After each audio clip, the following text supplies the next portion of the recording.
Hi guys! Good morning! So guys, nagluto nga pala ako ng hotdog na bilog-bilog kasi lalagyan ko siya ng marshmallow. So ayan na nga. At ito na nga pala yung mga nailuto ko. Konti lang naman ang niluto ko. Menudo, tapos carbonara, tapos yung hotdog na nilagyan ng marshmallow, tapos ayun, yung rice. Oh, hi guys! Welcome back again to my channel.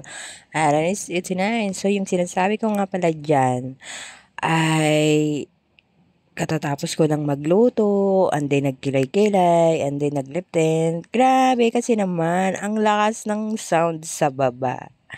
Yumayanig-yanig yung bahay. Alam nyo naman, kapag salubungin yung bagong taon ay kailangan mag-ingay. So, ganun na nga. Kaya naman, nag-voice over na lang ako dito. Alam nyo na yun kung bakit. So, ayun. Tapos, andito na naman nga ako ulit sa baba. So, ayan. Pakita ko na naman sa iyo ulit tong pagkain namin. Pero guys, ang galing ko. Ang sarap ng niluto kong minudo. Lahat naman yan masarap din.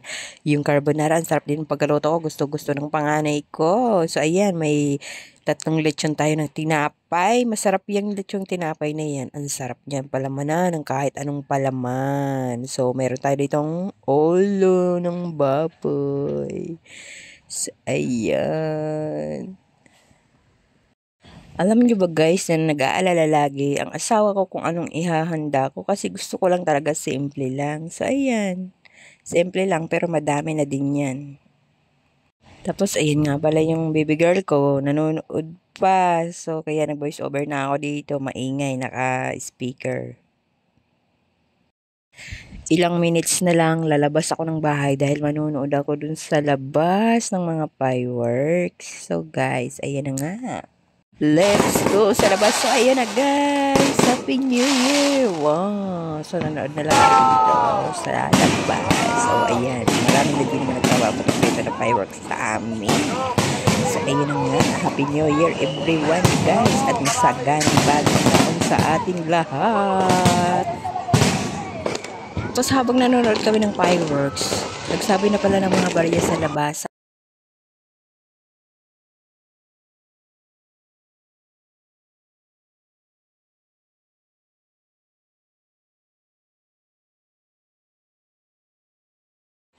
Picture-picture nga kaming pamili. So, ayan kaming 4. So, ayan lang yung mga kuha naming picture-picture nung bagong taon na kasi January 2 na ngayon. So, ayan lang guys. Thank you again for watching. Bye-bye!